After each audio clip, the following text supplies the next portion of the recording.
엊그저께 지난 금요일 날 점심에 우리 교회에 예전에 오랜 시간 동안 이제 행정 사무 간사로 섬겼던 김혜진 집사님, 여러분들 아시죠?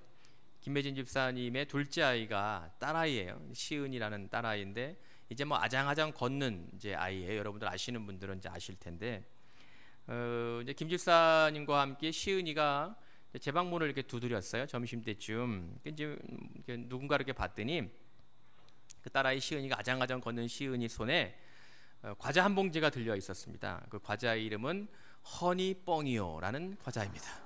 여러분들은 허니뻥이요라는 과자를 아시는지 모르겠어요. 제가 군대에 있을 때부터 좋아했던 과자가 뻥이요라는 과자입니다. 그 뻥이요라는 과자의 새로운 버전이에요.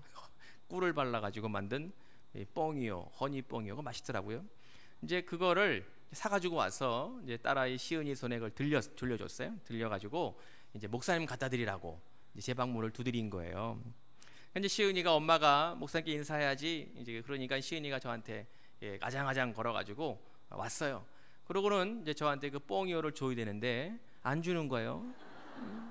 허니 뻥이요를 그 아이가 이렇게 꽉 쥐고는 엄마가 이제 목사님 드려야지 그래도 안 주는 거예요. 꽉 잡고 안 주는 거예요. 그러니까 빨랑 드려야지 그러니까 이러고 안 주는 거예요. 다시 도망가 버렸어요.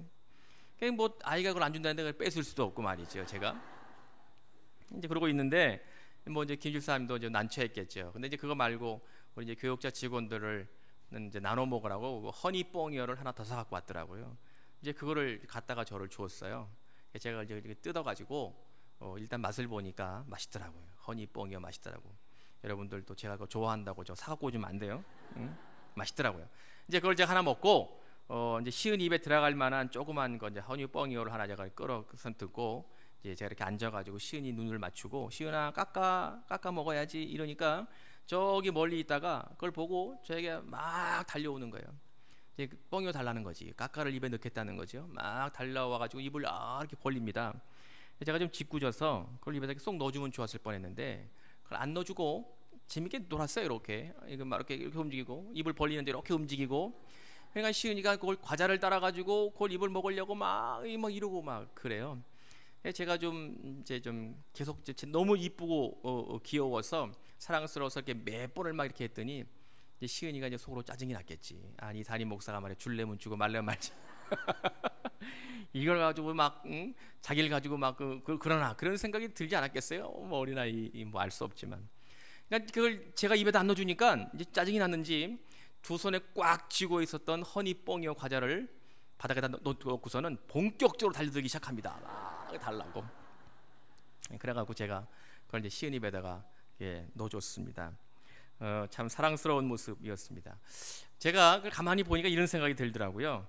이제 시은이는 그때 지키고 싶었던 것이 있었습니다. 그게 뭐였을까요? 허니뽕이어 과자, 커다란 과자. 이게 이제 시은이가 지키고 싶었던 거. 담임 목사한테 주지 않으려고 하는 꽉 손에 쥐고 있었던 이제 그거지요. 그런데 제가 다른 과자를 뜯어가지고 아주 작은 것 하나를 이렇게 눈에 보여주면서 시은이에게 깎아 먹을까 이러니까 자기 이 조그만 거 제 손에 들려 있었던 그것보다 아마 수백 개는 더 들어 있을 허니뽕이어 과자 봉지를 땅에다 버려두고 하나를 입에 넣으려고 그랬던 거지요. 아마 아기니까 그럴 수 있는 일이었겠구나 이렇게 생각을 하는 재미있는 일화였습니다. 근데 제가 말씀을 준비하면서 가만히 생각을 해보니까 우리들이 어른이 되었음에도 불구하고 우리가 자주 범하는 실수가 이와 같지 않을까 그런 생각을 문득 하게 되었습니다. 신앙인으로 우리가 살아가면서 하나님께 지켜야 되는 것들이 분명히 있다는 걸 우리가 잘 알죠. 하나님과 우리가 하나님 앞에 내가 흔들림 없이 지키고 나가야 되는 것들이 우리에게 있다는 것을 저와 여러분들이 잘 알고 있습니다. 그럼에도 당장 내 앞에 놓여 있는 위급하고 시급한 문제 상황이라는 것 때문에 그것을 쉽게 잊어버리기도 하고 포기하는 삶을 살고 있기 때문입니다. 저는 오늘 여러분들과 함께 이 문제를 함께 고민하면서 하나님의 음성을 들으려고 합니다. 주께서 여러분들을 향하여 들려주시는 그 말씀에 집중하고 주님이 우리에게 무엇을 의도하고 계시는지를 깨닫는 은혜가 우리 모두에게 있기를 간절히 기원합니다. 오늘 본문은 저와 여러분들이 아주 익숙하게 알고 있는 내용입니다. 창세기에서 아마 가장 유명한 사건들 중에 한 대목이라고 말할 수 있을 겁니다. 그렇기 때문에 우리가 말씀을 읽으면서 주님께서 우리에게 가지고 계시는 하나님의 뜻이 무엇인지를 쉽게 잊어버리고 간과해버리고 그냥 휙 지나가는 실수를 범하는 대목이기도 합니다. 잘 아시는 대로 에서는 사냥꾼으로 자랐습니다. 야곱은 조용하고 차분해서 주로 집안에서 머물렀습니다. 어느 날 에서가 사냥을 마치고 집에 허기진 배를 움켜쥐고 돌아왔습니다. 그때 마침 야곱은 그 당시 사람들이 흔하게 먹는 음식들 중에 하나였던 오늘 본문의 팥죽이라고 기록되어 있는 음식을 만들고 있었습니다. 성경에 우리가 가지고 있는 성경에 팥죽이라고 이제 번역을 해놓아서 우리가 주로 동지의 팥죽을 먹죠. 그 팥죽을 상상하시면 안 되고요. 그 사람들이 먹는 팥죽은 물론 이제 좀 검붉은 이제 콩으로 젓갈색이 나는 콩으로 뭐 양파도 좀 넣고 감람 기름을 좀 넣어서 좀 걸쭉하게 끓이는 국이니까 여러분들이 이해하기 쉽게 설명을 드리면 양식에 보통 먹을 때 나오는 숲이라고 생각하시면 거의 정확할 겁니다.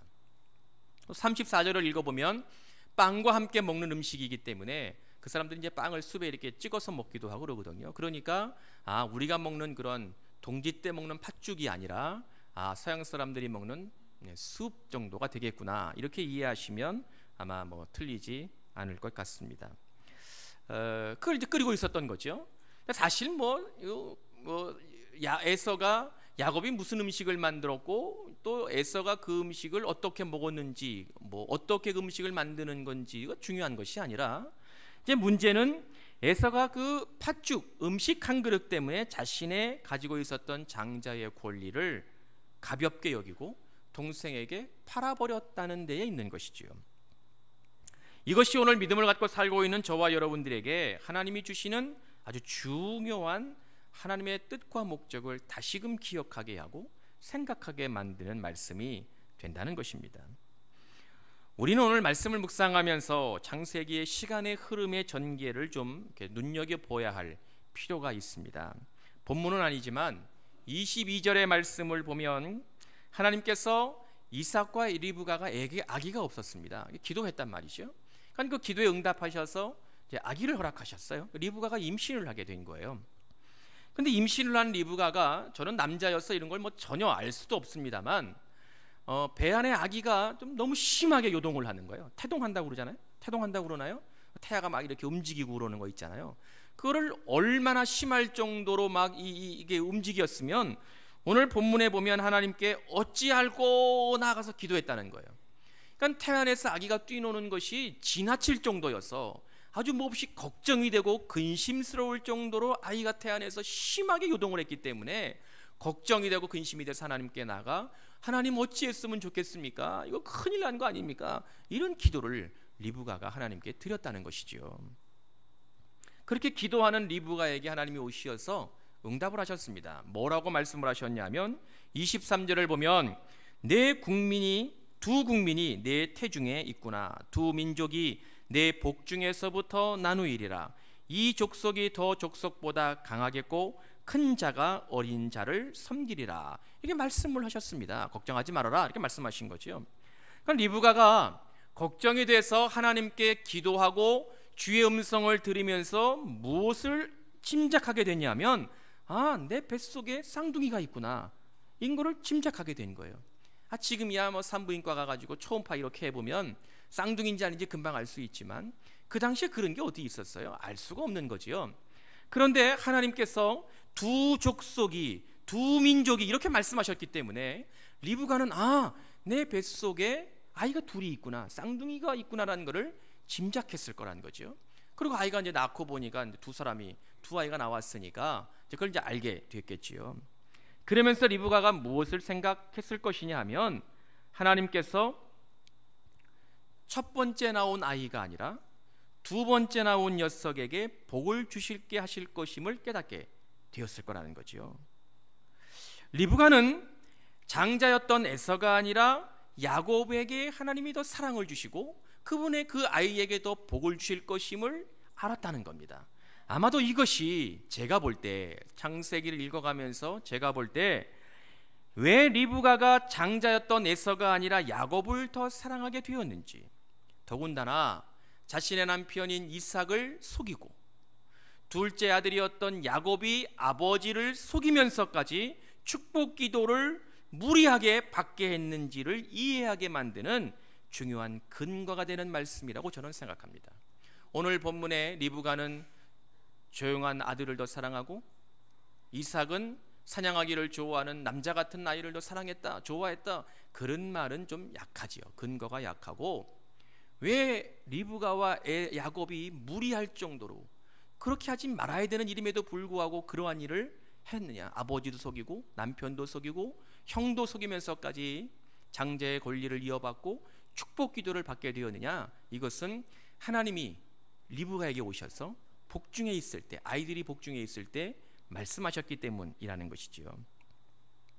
이제 우리는 창세기 25장을 읽으면서 오늘 본문을 이해하는 데 있어서 아주 중요한 단서를 하나 알게 됩니다. 그것은 에서가 자신의 장자의 권리를 야곱에게 팔아버린 것은 어찌 보면 당연한 것이 아닐까 하는 생각을 갖게 된다는 것이죠. 좀 전에 말씀을 드렸듯이 하나님이 에서와 야곱의 삶을 이미 어머니의 복중에 있을 때부터 결정하신 거라면 에서가 장자의 권리를 동생에게 팔아버리는 것이 뭐 그렇게 문제가 될 수 있겠습니까? 이스라엘의 족보가 에서로부터 이어지는 것이 아니라 야곱으로부터 이어지는 것이었다면, 그것이 하나님이 정하신 결정이었다면, 우리가 장자의 권리를 팔아버린 에서를 보면서 잘못됐다, 실수했다, 네 인생에 오점을 남겼다, 그렇게 이야기할 필요가 없어 보인다는 겁니다. 어떻게 생각하시나요, 여러분들? 동의하시나요? 그런데 우리들이 잊어서는 안 되는 것이 있습니다. 그것은 하나님의 말씀을 우리가 들으면서 그 말씀을 근거로 해서 내 편의에 따라 나의 의도를 가지고 하나님의 말씀을 확대하거나 과장하지 말아야 한다는 겁니다. 여러분들 잘 보세요. 23절에서 하나님이 리브가에게 말씀하신 것은 큰 자가 어린 자를 섬길 것이다 라고 말씀하셨지, 작은 자가 큰 자가 될 것이다 라고는 말씀하지 않으셨습니다. 하나님은 리브가에게 장자권에 대하여서는 단 한마디도 하지 않으셨습니다. 뿐만 아니라 오늘 창세기의 본문을 보는 신약성경의 근거가 되는, 중요한 근거가 되는 말씀 한 구절이 등장하는데, 히브리서 12장 16절을 보면 한 그릇 음식을 위하여 장자의 명분을 판 에서와 같이 망령된 자가 없도록 살피라, 이렇게 말씀합니다. 그러니까 히브리서가 에서를 바라보는 시각은 무엇이었느냐? 장자의 권리를 함부로 팔아버린 그는 망령된 자였다, 그렇게 부정적으로 보고 있다는 것이에요. 뿐만 아니라 오늘 우리가 함께 읽은 본문 끝절 34절을 보면 에서가 장자의 명분을 가볍게 여김이었더라, 이렇게 기록합니다. 가볍게 여기다, 이 말의 구약 성경의 원래적 의미는 경멸하다, 멸시하다, 이런 말입니다. 그러니까 에서는 장자의 명분을 경멸한 사람인 거예요. 에서는 장자의 명분을 멸시한 사람인 거죠. 중요하게 생각하지 않았다는 거예요. 그렇기 때문에 장자의 권리를 야곱에게 팔아버린 것에 관하여 성경은 긍정적으로 보지 않는다는 거예요. 설령 하나님이 리브가에게 오시어서 그렇게 말씀하셨을지라도 그가 장자의 권리를 팔아버린 건 하나님의 뜻이 아니었다는 것이죠. 분명하게 밝혀지는 겁니다. 오늘 말씀의 시작 본문은 그 아이들이 장성함에 이렇게 시작합니다. 리브가의 뱃속에서 태어난 두 아이들이 자라면서 하나는 사냥에 익숙한 건장한 남자로 자랐습니다. 다른 아이는 조용하고 차분해서 집안에 머물러 있기를 좋아하는 마치 좀 여성적인 남자아이로 성장했습니다. 저는 이 장성함에라는 이 말, 아이들이 자랐다, 컸다, 이 말은 그들이 육체적으로 크고 건장한 청년이 되고 하나의 독립된 인격차가 되었다는 말도 될 수 있지만, 그것보다 더 중요한 것은 자랐다, 장성했다라는 말의 더 중요한 의미는 그들이 영적으로도 성숙한 사람이 되어야 되었다는 말로 읽힙니다. 에서와 야곱이 자라면서 하나님의 말씀을 들으며 그들이 말씀을 듣고 흔들림 없는 신앙인으로 성장해야 됐다는 말로 저는 읽혀진다는 것이죠. 육체적으로만 자란 것이 중요한 것이 아니라, 외모로만 컸다는 것이 의미 있는 것이 아니라, 장성했다는 말이 가지고 있는 원래적 의미는 에서와 야곱 또한, 에서와 야곱이 하나님께 부끄러움 없는 믿음을 지키며 흔들림 없는 신앙인을 가진 성숙한 영적 상태를 가진 아이들로 성장했어야 된다는 말로 저에게는 읽혀진다는 것이지요. 그렇게 우리가 또 읽어야 될 말씀이 된다는 겁니다. 영적으로 성숙해진다는 것은 지킬 것이 많아진다는 의미이기도 합니다. 무슨 뜻인지 이해가 되시나요? 영적으로 성숙한 삶을 살아간다는 건 세상과 구별돼서 세상 사람들과 다른 모습으로, 세상 사람들과 다른 구별된 삶으로 우리들이 지켜야 될 것들이 많아진다는 것이죠. 믿음을 가지고 살아간다는 것은 지킬 것이 얼마나 많은지 모릅니다. 죄에 대해서 민감한 삶을 살아가게 되는 것이기 때문에 저와 여러분들이 믿음을 갖고 성숙한 신앙인이 된다는 것은 하지 말아야 될 것, 반드시 해야 될 것, 지킬 것들이 생긴다는 의미가 되는 것입니다. 성숙한 사람들, 영적으로 성숙한 사람들은 지켜야 될 것들을 반드시 지키는 사람이라는 것을 우리가 조금만 생각해 보면 잘 알 수 있는 것입니다. 에서와 야곱은 자라면서 그들이 하나님 앞에서 지켜야 할 것들이 있었다는 것입니다. 많은 것들이 있었겠지만 오늘 본문에서 우리가 좀 특화해서 눈을 여겨 보아야 될 것을 보면 에서가 반드시 지켜야 될 것은 장자의 권리였습니다. 에서가 지켜야 되는 것이었습니다. 에서에게만 있었을까요? 야곱에게도 있었습니다. 야곱이 지켜야 될 것은 하나님이 세우신 질서였습니다. 하나님이 세우신 질서였습니다. 에서는 우리가 잘 아는 것처럼 그의 허기진 배를 참지 못해서 그의 권리를 팔아버렸습니다. 장자권이란 그 당시 사회에서 태어난 첫 번째 태어난 아들에게 주는 막강한 권리였습니다. 하나님이 정하신 질서였습니다. 그 당시에 큰아들은 아버지 모든 것을 다 갖습니다. 재산, 고난, 모든 걸 다 갖습니다. 둘째 아들 nothing, 아무것도 없습니다. 첫 번째 아들이 모든 것을 다 갖는 것이 그 당시의 법이었습니다. 물론 시대가 변하면서 그 이후에 후대의 문서들을 읽어보면 장자의 권리를 양 3마리 정도면 살 수 있는 시대가 도래하기도 했지만 어쨌든 창세기의 시대에는 하나님이 세우신 질서는, 가족의 질서는 장자를 통하여 모든 것이 이루어져 가는 것이 하나님이 세우신 질서였다는 것이죠. 장자는, 큰아들은 막대한 권리를 가지고 있었습니다. 그런데 에서는 그것을 사냥해서 돌아오면서 피곤하기도 하고 배가 고프기도 했던 그의 당면한 상황 때문에, 현실의 문제 때문에 쉽게 그것을 무시해 버렸습니다. 에서가 야곱에게 한 말을 보면 32절, 내가 죽게 되었으니 이 장자의 명분이 내게 무엇이 유익하리요, 이렇게 말합니다. 여러분들, 에서가 정말로 죽을 지경이었더라면 집에 올 수 있었겠습니까? 사냥하다가 죽을 지경이었으면 어떻게 집으로 왔었겠어요? 그러니까 오늘의 말씀을 보면 에서가 자신의 배고픔을 어떻게 하고 있다? 과장하고 있다, 이걸 알 수 있지요. 죽긴 뭘 죽어요. 배가 좀 고팠겠지, 피곤하기는 했겠지요. 그런데 죽을 지경은 아니었을 겁니다. 분명히 과장하고 있지요. 에서에게 있어서 장자의 명분이란 그에게 그렇게 대단한 것이 아닌 것처럼 받아들여지고 있음을 우리에게 알게 합니다.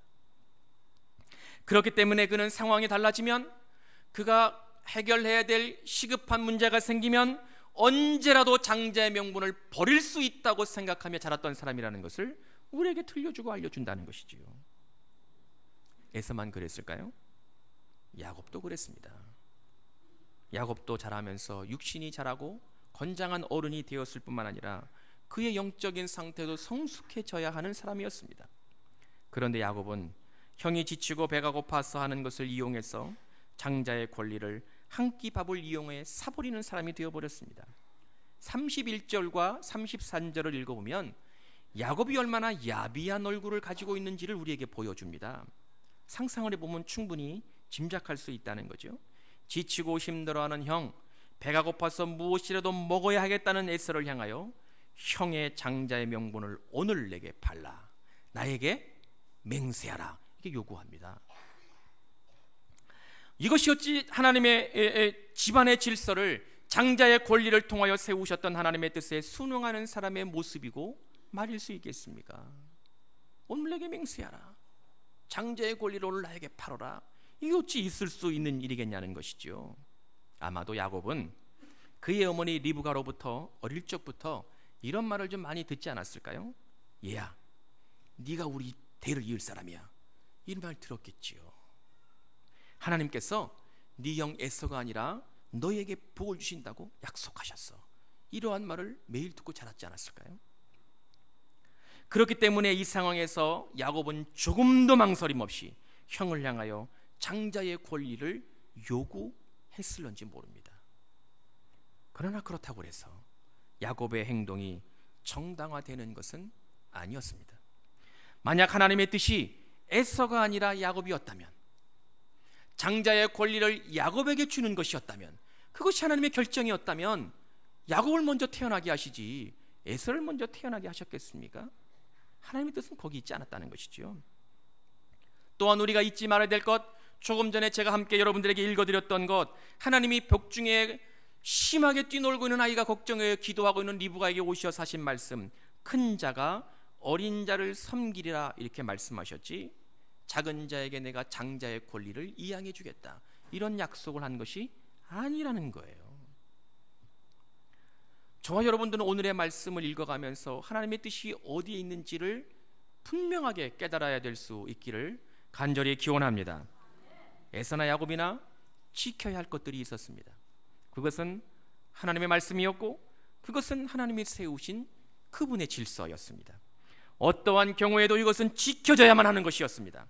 그럼에도 에서나 야곱은 자신의 상황에 따라서 자기가 믿고 있는 것이 하나님의 뜻인 양 착각하면서 잘못된 신념이 되어서, 하나님께서 이렇게 말씀하셨으니까 곡해하고 과장해서 이것이 하나님이 나를 향한 뜻이야, 이렇게 잘못된 신념이 되어서 넘지 말아야 될 선을 넘어버렸습니다.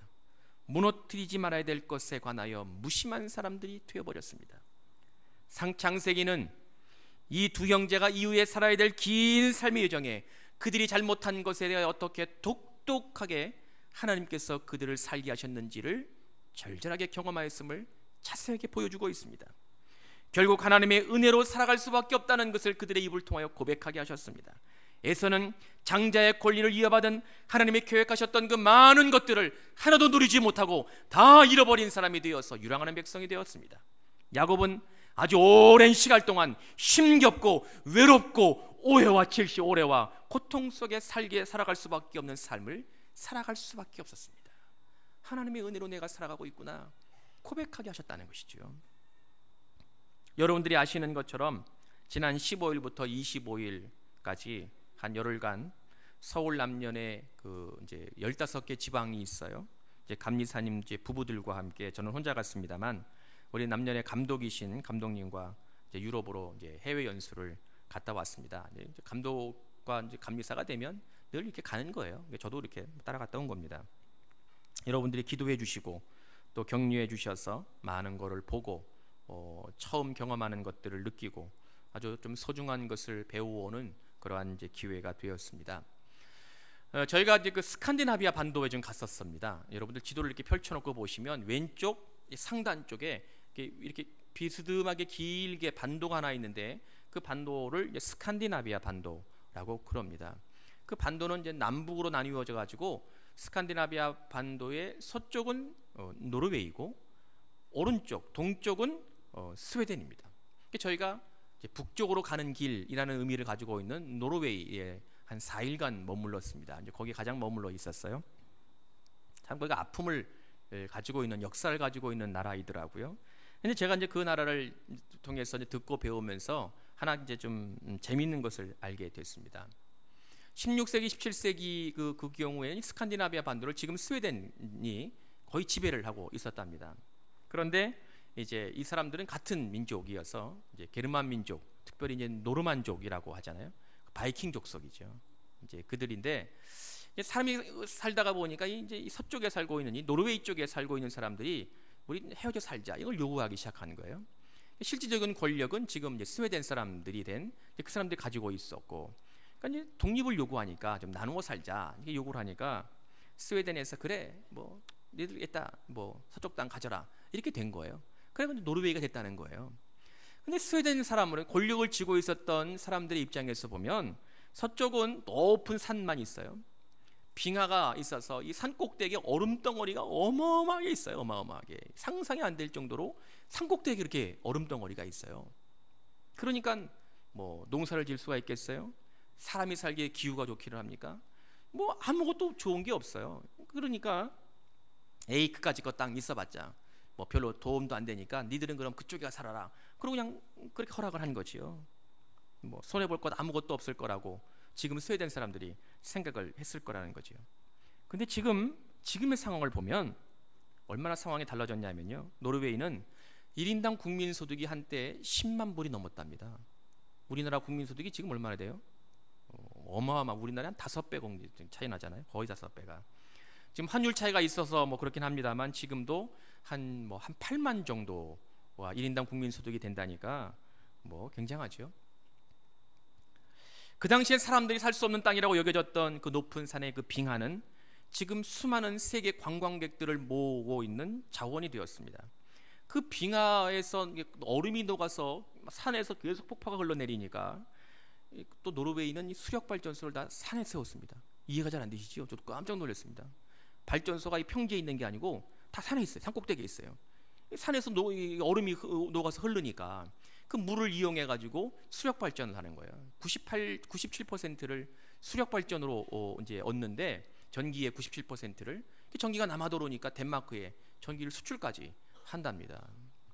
더군다나 그 땅 속에는 또 이 원유가 어마어마하게 매장되어 있어 가지고 산유국이 되어서 엄청난 부를 창출하는 국가가 되었습니다. 거의 완벽한 복지를 실현하고 있는 나라가 되었지요.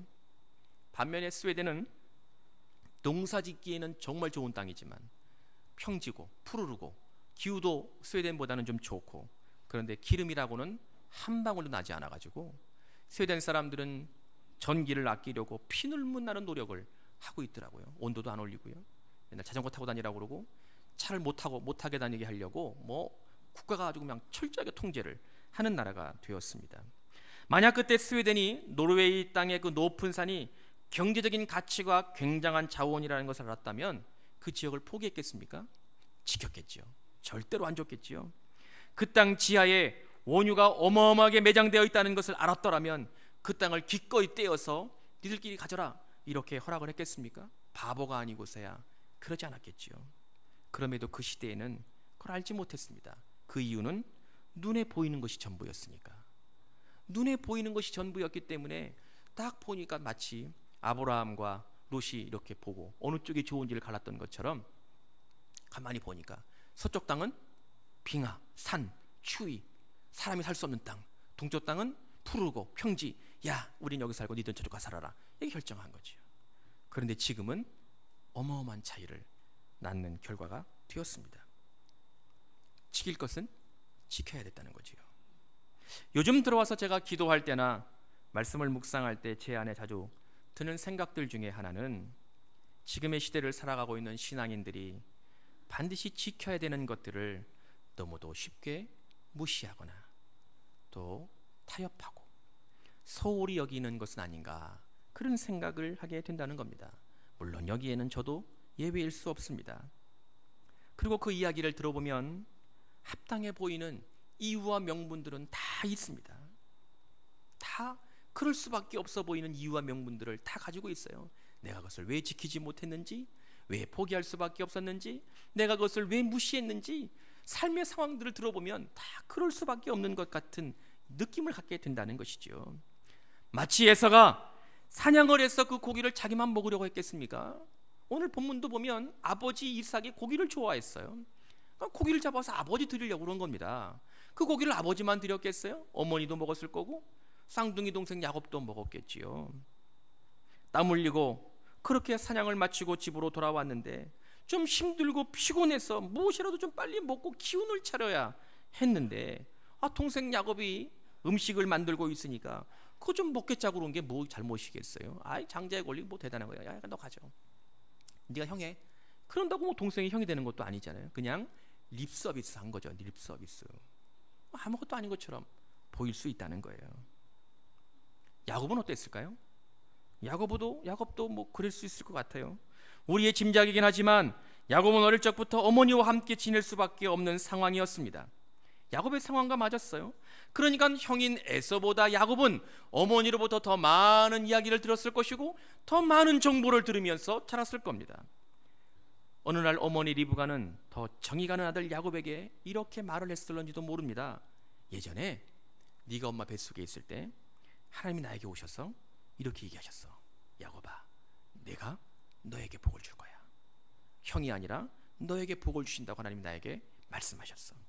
형이 너를 섬길 거라고 분명하게 나에게, 똑똑하게 나에게 말씀하셨어. 이런 이야기 들었을까요? 들었겠죠. 그런 얘기 안 들었을 리가 없잖아요. 이런 말을 듣고 야곱이 자랐다면 형이 배가 고파서 무엇이라도 할 수 있는 기세가 느껴지는 순간 드디어 야곱은 찬스가 왔다. 내가 그 복을 받을 수 있는 기회가 드디어 나에게 왔구나. 내가 장자가 될 수 있는 초로의 찬스가 드디어 나에게 주어졌구나. 이렇게 주저함 없이 생각하는 사람으로 성장했겠지요. 성경에서 이 상황을 자세하게 우리에게 들려주고 있지 않지만 만약 정서가 야곱이 그러한 정서를 가지고 있었다면 그것이 어찌 야곱의 약삭빠름 때문이라고만 할 수 있겠습니까? 오히려 어머니였던 리브가가 하나님의 뜻을 과장해서 자신의 마음대로 오해하고 잘못 전달해 준 결과가 빚어낸 비극일 가능성이 훨씬 더 높아 보입니다. 하나님께서 장자를 통하여 가정의 질서를 세우고자 하셨던 그것을 지키지 못했던 야곱에게도 그럴 만한 명분과 이유가 있다는 거예요. 그럼에도 에서와 야곱은 그러지 말아야만 했습니다. 에서는 아무리 배가 고파더라도 그 고생이 자신만을 위한 것이 아니었을지라도 그에게 하나님이 주셨던 장자의 권리는 지켰어야만 했습니다. 야곱도 설령 그것이 하나님의 계획일 것인 것처럼 생각되었을지라도 하나님은 그분이 세우신 뜻을 그분 스스로 어기시는 분이 아니라는 것을 잊지 말고 하나님의 질서를 지켜내야만 했습니다. 만약 그들이 그렇게 지켜야 할 것들을 지켰더라면 창세기는 다르게 쓰여지지 않았을까요? 우리가 믿음을 가지고 살면서 지켜야 할 것들이 오늘날 얼마나 많은지 모릅니다. 저와 여러분들이 반드시 신앙인으로 지켜내야 할 것들이 우리 삶의 주변에 얼마나 많이 있는지 모릅니다. 그럼에도 우리의 삶이 힘들다고, 내 눈에 그것이 옳게 보이지 않는다고, 그것이 나에게 이해되는 것이 아니라고, 지금은 구약시대가 아니라고, 하나님은 사랑이시니까 모든 것을 다 용서하실 것이라고, 우리는 너무도 쉽게 하나님이 세우신 뜻과 질서를 내 마음대로 해석하고 내 마음대로 적용하면서 교묘하게, 나 편하게, 나 좋게, 나에게 유리하게 편한 길을 찾아가 버리는 것이 저와 여러분들의 삶의 모습이지 않습니까? 요새 저는 원칙을 지키는 사람이 그립다, 그런 생각이 듭니다. 정확하게 말하면 어떠한 경우에 있어서도 신앙의 원칙을 따르는 성도가 정말 필요한 시대가 되어지 않았을까, 그런 도전을 받습니다. 하나님의 말씀에 자기의 생각이나 느낌이나 그러한 의견을 첨가하지 않고 그 말씀대로 지켜가려고 애를 쓰고 힘을 쓰는 성도, 그들의 몸이 되어 있는 교회 공동체를 어디에서 좀 찾아볼 수 있을까, 그런 주의 도전을 받습니다. 원칙을 지켜내느라고 손해보는 것 좀 두려워하지 않고, 그 신앙 순수하게 유지하려고 땀 흘리는 것 좀 마다하지 않고, 말씀 따라 사느냐고 오해받고 질시받고 욕먹는 것 좀 당연하게 생각하고, 그러한 성도들의 모임, 그러한 신앙 공동체를 우리 교회가 과연 이루어갈 수 있을까? 우리 교회가 그런 교회가 될 수 있을까? 하나님의 도전을 받곤 합니다.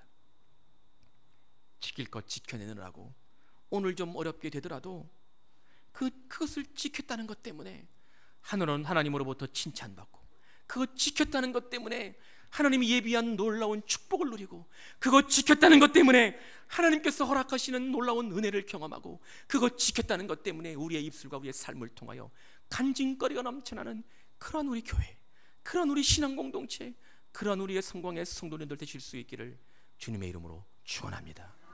축원합니다. 즐길 것 지키는 건 쉬운 일이 아니지만 하나님의 말씀을 지키는 것 때문에 힘들고 어려운 일들, 우리가 원하지 않는 상황 속에 빠질 수 있지만 그거 지킬 것 때문에 하나님께서 예비하신 더 큰 놀라운 축복이 우리 모두에게 임하시기를, 그런 우리 성광교회 공동체가 될 수 있기를 소망합니다. 그러한 은혜가 우리 모두에게 충만할 수 있기를 주님의 이름으로 간절히 축원합니다. 축원합니다. 기도하겠습니다. 전능하신 하나님, 오늘 우리에게 듣게 하신 말씀, 그 말씀이 우리의 삶에서 적용되며 그 말씀이 우리의 삶에서 실현되어서 하나님의 더 큰 은혜와 복을 누리고 살아가는 우리 성광교회 공동체, 우리의 성광의 성도들 되게 하여 주옵소서. 예수님의 이름으로 기도하옵나이다. 아멘.